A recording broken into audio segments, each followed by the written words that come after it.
Fellow American patriots, I come to you today to let you know that your government cannot overpower you, and that you as the people hold your own fate and your way of life in the palm of your hands. You are under the watchful eye of an ever-increasingly tyrannical government, but within that government lies patriots just like you. For fear of retaliation from that very government and the safety of my family, I'm forced to cover my face like a common criminal, like a coward. I've been told that my thoughts are traitorous and that my actions un-American. Why? Because I support the people? Because I support the Constitution? I'm here today to say to those of you that are asleep that you are the traitor. You that stand idly by as our freedoms are slowly stripped from us are the un-American. I ask civilians on the street if they're aware of the form of government that this United States was founded on. Almost every one of them proudly stated democracy. Why, we spread democracy across the world, I've heard. Let me read to you Article 4, Section 4 of the Constitution of the United States of America. The United States shall guarantee to every state in the Union a republican form of government, and it shall protect each of them against invasion and on application of the legislature or of the executive when legislature cannot be convened against domestic violence. And tell me if this one sounds familiar. I pledge allegiance to the flag of the United States of America and to the republic for which it stands, one nation, under God, indivisible, with liberty and justice for all.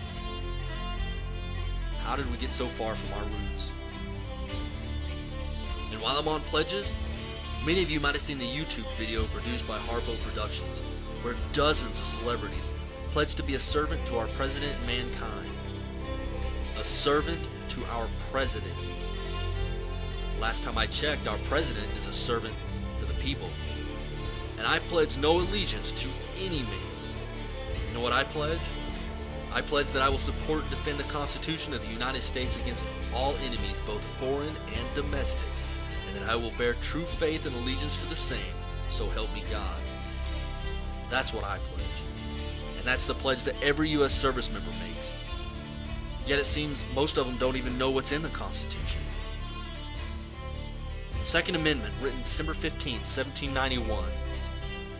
A well-regulated militia being necessary to the security of a free state, the right of the people to keep and bear arms shall not be infringed. Shall not be infringed. I consider any laws that affect my right to keep and bear arms as an infringement on that right. So you lawmakers out there, go ahead. Push past the Blair-Holtz H.R. 45 bill. We will use every avenue of peaceful resolve that we have. But you push our backs against the wall, and we will push back. Next is the 10th Amendment. The powers not delegated to the United States by the Constitution or prohibited by it to the states are reserved to the states respectively or the people. So all these laws that the government passes, like you having to give your child shot known to cause autism before your child can attend public school, the restrictions of homeschooling, the banning of medicines that help people, gun control being referred to the committee right now as I speak, the suspension of habeas corpus, so many unconstitutional laws that 9 states have already declared sovereignty to the United States government, and it's expected that over 20 do. I was proud whenever I read the Oklahoma resolution that this serve as notice and demand to the federal government as our agents to cease and desist effective immediately mandates that are beyond the scope of these constitutionally delegated powers. That's passion, conviction, dedication of the Oklahoma residents. And they're not alone. We, the American patriots, are tired of standing idly by. This is a call to arms. Support the sovereignty of your states. Reclaim your freedoms. Write your senators. Write your congressmen. Write your state representatives. For you American citizens that are asleep, there's something going on around you. And if you can't see it, it's only because you're so self-absorbed in your trinkets and your cell phones and your video games, your corporate jobs. There's a revolution brewing under the surface of your country and you don't even know it. If I ask you if you're awake and you don't know what I'm talking about, you need to start searching for information. You need to read your Constitution. You need to know your rights. Look up what started the first revolution. Do research on your monetary system. Keyword the Federal Reserve. Ask yourself a simple question. Do I want to be free? Or do I just ask for a protective master to watch over me? Time for you to make that choice is at hand. The enemies of the Constitution are not far away in some distant desert. They're found right here on our own soil. We have become complacent, and we've allowed the tyrants to take over this country, and we have no one to blame but ourselves. The time is now. We must rise up together as one voice and resist while we still have the ability to resist. I know many of you are afraid of the government. You wonder how can you fight something as strong as the U.S. military? I ask you this question. Who is it that's behind those rifles that you fear?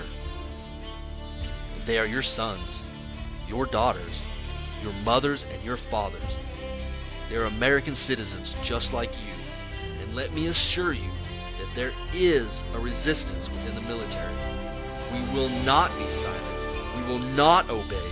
We will not allow the American people to be harmed and their rights to be taken away in any manner. We will not disarm the American people during martial law. Let me assure you, patriots, that we will die fighting our brothers in arms if we must, but we will not fight our countrymen. Our lives we stake on this. Patriots, the time is at hand. If the government pushes us into a corner, then I wish you well, for the fight that lies before us will be the toughest thing our generations have ever endured. Your grandchildren's grandchildren will read about how you fought for their freedoms. We can only hope that they will not be as foolish as we in allowing the government to ever do this again. Patriots, I'll leave you with the saying that my father left me with the day that I left the Marine Corps. Keep your chins up, your heads down, and dig your foxholes deep. Godspeed, and Semper Fidelis.